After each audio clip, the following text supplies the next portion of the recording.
নমস্কার। স্বরচিত কবিতা আবৃত্তি। কবিতা বাদলা দিনের ভাবনা। কুমুদ চক্রবর্তী। বাদলা দিনে কাজলা মেঘে এলোমেলো ঝড়ে, ঝড়ো ঝড়ো বাড়ি ঝড়ে।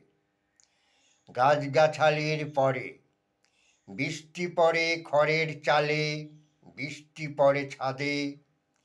ঠান্ডা হাওয়ায় শরীর কাঁপায়, নেড়ি কুত্তা কাঁদে।